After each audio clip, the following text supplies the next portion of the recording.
Hi, everybody, and welcome to the press. Welcome to our second show this week, our second PGA Tour show this week. We're going to talk about the Puerto Rico Open in this episode. We're not going to do it as a video episode. I've been doing a lot of videos today, a lot of talking, so I kind of wanted to just do something on audio for you, especially because this is kind of the true sickos who are caring about the Puerto Rico Open, but I think there's a lot to like in the market this week. There are a lot of shots to take, and none of them may pay out, but man, I'm salivating over a lot of them. Thanks for joining us today. Appreciate it. Let's get right into it. We're going to talk about the Puerto Rico Open played at Grand Reserve Golf Club in Rio Grande, Puerto Rico. This used to be Trump International Puerto Rico until the owners couldn't pay the licensing fee anymore to Trump. It's been here since 2008. It's a Tom Kite design. They flipped the nines. I don't remember whether it was last year or 2 years ago, but the course used to end on a par 5, and it was really kind of thrilling to do it that way. Well, now it ends on what I know as the front nine. I played in the Pro-Am there, 5-6 years ago. I guess 6 years ago. It was pre-pandemic. But the golf course on the front nine ends with 2 par 3s and 2 par 4s, 3-4, 3-4. And that makes it a little bit more of an interesting challenge to try to wrap up a tournament, I guess. So that's why they made the flip. Carl Phillips would be the defending champion. He's just the previous champion. He's not playing. So you've got a field of 120 competing here for a $4 million purse, $300. FedEx Cup points the winner. That's the case for the additional event. $720,000 to the champion. Let's take a look at kind of the top of the table. Actually, let's start with the model this week. I don't always do models for signature or for Oppo events because especially in years prior, really before the signature era, the Oppo events had so many players in it, you're like, oh my God, I can't believe these people are playing. And we still have some of those players in this field. If you look at the full ranking that's available for our members, you would know that. However, you do have a number of solid players competing this week. So a lot of them are DP World Tour guys who are just trying to get their footing and would play in tournaments like this anyhow. If you were playing the DP World Tour last year, $2.75 million was the purse for most events, 2.75 to 3.25.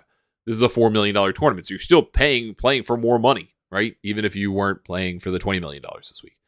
Number one player in the ranking, Rasmus Højgaard, whose brother Nikolai is playing at API. He's number one. Haotong Li came up second in my original model. He is withdrawn, but he was second. But close to him for second was Christian Bezuidenhout, who's right up there on the board. Eric Cole was fourth. Michael Brennan, fifth. Seamus Power, sixth. Takumi Kanaya, seventh. Doug Gim, 8th, Christopher Ventura, 9th, and Davis Thompson, 10th. Now, with all that in mind, here's who we have at the actual odds board in their order. So, Rasmus Højgaard, 12-1. Played very well this year. I mean, making money, making cuts, doing pretty well. Probably has the best finishes of the people in this kind of upper end. So, certainly worth considering. Rasmus Nørgaard Peterson, the Aussie Open champion, not to be confused with Rasmus Højgaard. He's 16-1. He's also been cashing checks. Not quite the same level, but he's making his way on the PGA Tour just fine. I think he's doing okay. Davis Thompson's 20-1. I've seen him other places at 22. He has been bet up. I saw him at 18 in another book. So people are thinking Davis Thompson's a guy to look at. Yeah, I guess. I just am not. I don't know. Maybe this is going to sound weird, but I just don't have an affinity for him, and maybe it's his wife. I'm not sure. Just screams like way too high strung to me. Christian Bezuidenhout's been bet up. He's 20-1. I don't necessarily love that play. Michael Brennan's 25-1. He is a guy I like this week. And of the guys that are, sub 30-1, I think he would be my play. And the reason I would make that play is the value of the Rasmuses is probably not very good. But Michael Brennan kind of makes sense here, and here's why. So Brennan won in his third PGA Tour start at the Bank of Utah Championship, right? And then finished out the fall and is really in the midst of a rookie season on the PGA Tour, right? So he hasn't seen these venues. He doesn't know anything about them. These are all places that he's played so far that typically the best players get into, and those players have been around for a while. And he's been making cuts. He's had a couple top 25s. He's played okay. He's figuring his way out on this tour. This is a venue that I think works to his advantage because you don't want to be here, right? If you are a good player, you are at Bay Hill. That's where you want to be. You don't want to have multiple top 15 finishes in the tournament. You don't want to have to come back here year after year, which means a lot of players don't come back here year after year. They either cycle out to the Korn Ferry Tour or they move up. So a lot of players don't know this golf course. That works to Michael Brennan's advantage. He hits the ever-living crap out of the ball, right? Plenty of ball speed. It's a 7,506-yard course. He doesn't need much to get around. He can play comfortably. He can play aggressively because you have to go low. Think about the Carl Phillips theory. I think that works. I think he's the one true top-tier play I would make, in terms of the odds table. Ricky Castillo is 25-1. No. Seamus Power 31. I would consider. Seamus Power has played okay and kind of ranks out well. He's done well in the Bermuda. So, if you like tropical environments, I think you tend to play well in other tropical environments. That's why I would bet Matty Schmid, who's 40-1 here at this book. This is the super book. I've seen him at 45 and 50. That would be an auto bet for me. Then you get past, that. You get to like Matt Wallace at 30-1. Again, he's played well in tropical places in the past. Kind of hard to predict winners, but I do think there's some value to that. He's played well in Punta Cana. Eric Cole's 35-1. He plays all the time. He hasn't played necessarily well in the entirety of 2026 so far, but did play well last week. I think that's a good thing. He does tend to like that golf course. So maybe take some confidence. Adrian Dumonte Chissart has had some good finishes so far this year, a couple top 25s. I think he's much better equipped this time around the PGA Tour. And he's played okay in this tournament in the past. 35-1, I think, is an interesting play. Vince Whaley, 35. Chad Ramey, 35. No. Jesper Svensson, 40. With John Perry, Marty Dowell, who's played okay here. Chris Ventura, who just heard me say is in the top 10 of my ranking. Again, he's a power hitter. Could play this golf course very well.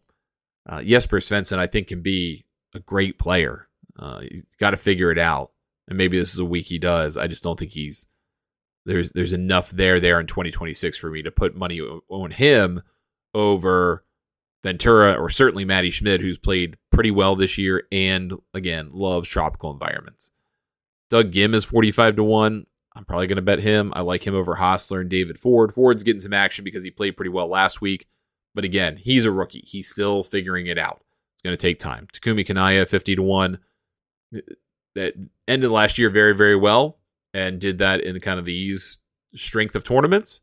So I can understand why you would bet him. Austin Eckroat just is not the same guy. I would bet S.H. Kim at 50-1. Been very consistent. Plays well in tropical environments. Carson Young has played pretty well in the PGA Tour, just period, recently. If you look at the field and you're looking at guys who have, you don't have anyone with multiple top 15 finishes in the last 5 PGA Tour events, but Carson Young might qualify as your kind of horse for course play. There are 4 guys who have played in this tournament the last 5 years with multiple top 15 finishes, and they're all in the field. You got Bryce Garnett with 3. He was that shock winner 2 years ago. You got Henrik Norlander, who's in the field. He really hasn't played much this year on the PGA Tour. He's been playing in the Korn Ferry Tour, but he's been playing okay. Matty Schmid, who we mentioned, Carson Young. So Carson Young might be an interesting play at 50-1 here this week. We don't have course fits, which is this. If we did a video version of this week, would be a very short set of slides, very short set of graphics, because they don't do strokes gained here, right? They don't do the metrics. You can do it based on course average, player average and stuff, but you can't do it based on shot length. So we don't have that here. We don't really know. I have the experience of playing the golf course. It is pretty wide. It's pretty generous off the tee. The greens are pretty big. They're big. So that requires, I think, a better idea of your ball control with your second shot. This is a second shot golf course in that regard.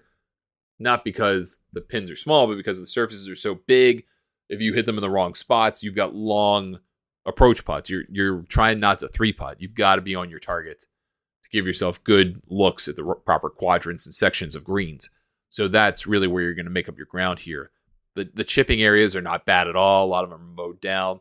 They're pretty reasonable. A lot of raised greens, right? That makes sense. You're in a tropical environment. Just from a construction perspective, you would want that so that if it rains a ton the night before, the putting surfaces just don't get wiped out because of a high rain or something like that. So a lot of elevated putting surfaces, a lot of shaved off areas. If you miss, it's not that hard to chip and putt around there. Of course, you kind of have to get used to the grain, but that we've been, if you played the Cognizant last week, then you're used to that already, and that's fine. So there's not a lot of kind of horse for course play. So go back, guys that are 50 to 1, 50 to 1 is kind of a sweet spot. Eugenio Chikara is playing this week, 55 to 1. He didn't play in the Kenya Open because he needed a mental break. We'll see if that works out for him here. Luke Clanton's 55 to 1. He just cannot seem to get it. I mean, as a professional right now, he's struggling. And maybe this is a good environment for him to get it back. When you're on the same plane as Ben Coles, who's also 55 to 1, I don't know what to tell you. Mark Hubbard, Sam Ryder, Adrian Sadier, Sudarshan Yelamaraju, Hayden Springer, Chan Kim, all 60 to 1. Of those, I would probably pick Sadier. Yelamaraju won on the Korn Ferry Tour at the Abaco Club. So kind of a tropical environment, and he's done okay. He's made some cuts. I just think he probably feels a little overwhelmed with the quality of competition. 65 to 1, Adam Hadwin, Patrick Fishburne, Dylan Wu, Neil Shipley. Nothing really to think about those guys. Maybe Patrick Fishburne. Shipley, again, still just trying to find his way. It hasn't quite taken off for him yet. 70s. Couple interesting guys here. 3 interesting ones to me. Cam Champ, Taylor Montgomery, Matthew Pavon, Blades Brown, AJ Ewart, and Jackson Super is also 70 to 1. Of these guys, Taylor Montgomery just played well. He's been playing pretty well on the Korn Ferry Tour, but he's got a long travel. So he played in Argentina. Now he's coming here. That's a long flight, right? If you were playing Florida last week, you have that advantage of not having to travel quite as far, but he has been playing well. Blades Brown certainly had a run at the Amex. These are his opportunities to get a PGA Tour card in a relatively similar way to the Korn Ferry Tour without as much work, right? You win this week, you're on, and you're good to go. I think he realizes that. AJ Ewart got out of Q school, and I thought, oh man, this guy's just going to have a miserable year like a Hayden Springer would. Nope. He's making cuts and playing pretty good. He played great at the Cognizant. I think he's kind of interesting. He's definitely got some confidence, and he can play. I think he's an interesting player at that number. Your 80s, Bryce Garnett, the aforementioned, Chandler Blanchett, who has not made a cut yet, Zach Bouchot, who I think is interesting because he has Asian Tour experience. I always find him kind of interesting in these events. I think he can play pretty well. Davis Riley's 80 to 1. I don't know how Eric Van Rooyen is 90 to 1. He hasn't made a cut this year. 90 to 1 in one of these events is also bad. Lipsky, 90 to 1. Here are some hundreds, a whole lot of hundreds. Miles Russell's 100 to 1, which I think it's crazy a teenager's 100 to 1 to win on the PGA Tour. Let me see, 17 and barely 18, I think. Either way, that's crazy to me.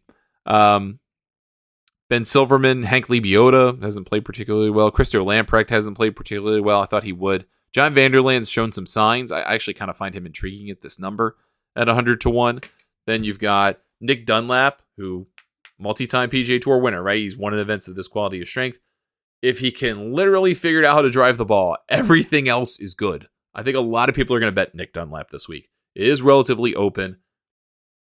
If the guy doesn't have driver yips, he's probably won 2 more times by now. He is that talented to the green. Just can't hit the driver. So we'll see what happens there. But I do think it's an intriguing number at 100 to 1. Adam Svensson, Isaiah Salinda. Salinda almost won at Mexico in the Mexico Open last year. Again, relatively wide open golf course, about the similar length. Do you see some parallels there? Maybe worth it 100 to 1.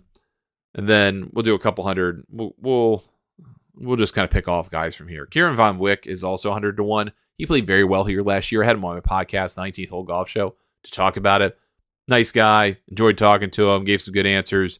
It's kind of hard to have a guy come back and then go, all right, you just played college golf. Now you're going to try to play professional golf second year running. You got to make your name in a tournament where there's the pressure that you did really well here last year. So you should do well again.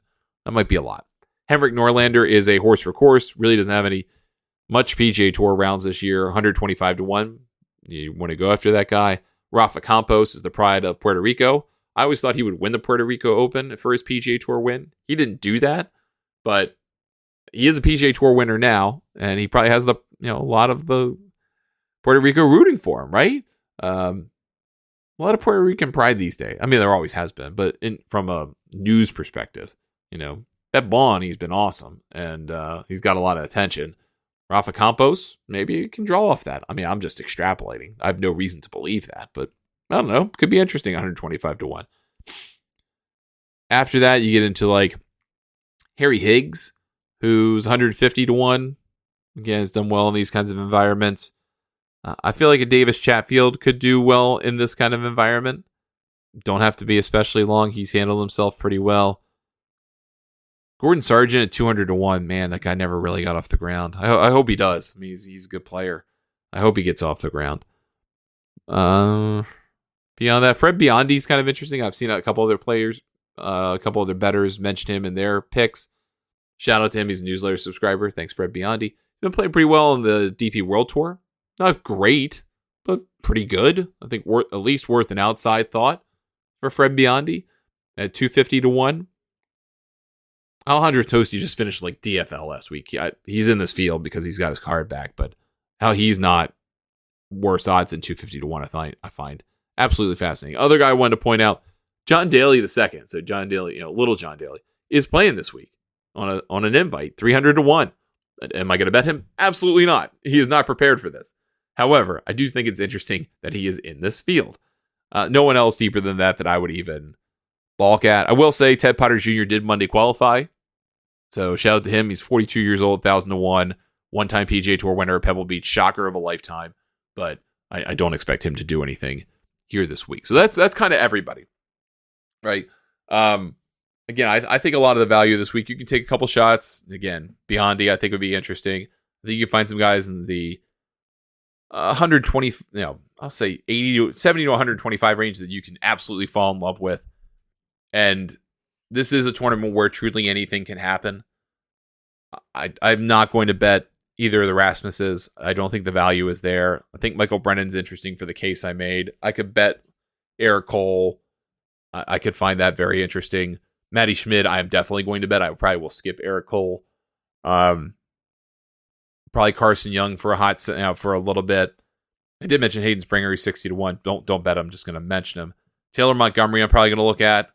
Might look at a Blades Brown or AJ Ewert. 100-ish. I mean, I would like Zach Bouchot, but I'm not going to bet it. Norlander I like as a horse for course, but that would be like a $1 bet just to recoup. Beyond that, I think you're going to kind of struggle to find a lot of names to like. Again, it's up to you, right? How much you're drawn to these long shots, because it could just as easily work out that Christian Bezadenhout wins by 3, and you go, man, bet all that money on all these people who are long shots because they looked appealing and it didn't work out. So please be careful with these events. I've had friends who text me, oh man, we could take some deep shots this week. And absolutely can. There's a lot of appealing long shots. There are a lot of them, and they could win. But also the exact thing the books think is going to happen could happen. And you could have Rasmus Njergaard Peterson, a PGA Tour winner. And I go, oh yeah, that makes sense. And everyone else would be womp womp. So please be careful about that kind of thing. Don't go over your skis here this week. I know the value is on this tournament and it's not on the API, but please consider that when you're making your bets this week. We're going to do one more show this week. That show will be about everything else. We've got truly a full slate this week. We've got Live Golf in Hong Kong. We've got the DP World Tour in Johannesburg, South Africa, along with the Sunshine Tour. We've got the LPGA, the Blue Bay LPGA in China. We've got the Korn Ferry Tour in Chile. We've got the Champions Tour at the Boca Raton for the Pro Football Hall of Fame tournament. I don't think they put out Epson Tour odds, but they're playing too. Everybody's on the table this week. So we'll do one episode, kind of quickly go through each tournament, some bets to like in those and why. And if you're so compelled, you can check that out. We will have a video show of the Arnold Palmer Invitational, also a video version of that. That'll be out today, along with this episode about the Puerto Rico Open. If you have questions for me, you can get a hold of me, Ryan at thegolfnewsnet.com. You can join Golf Newsnet for free, get less ads, or you can join Golf Newsnet for $40 for a year, $70 for 2 years, $100 for 3 years, get no ads and access to everything that we do, fantasy golf related, betting related, all of our tools, all of our articles, and you can get a hold of me anytime and I'm happy to answer your questions. That's over at thegolfnewsnet.com. Follow me on social media at Ryan Ballingy or Ryan Ballingy Golf. Golf News Net is the handle on every social media service where you can find us if you're interested in that content. And again, we'll be back with another show tomorrow. to kind of round out the full slate of everything we have available this week to bet. Thank you so much for listening. We will talk to you next time right here on The Press.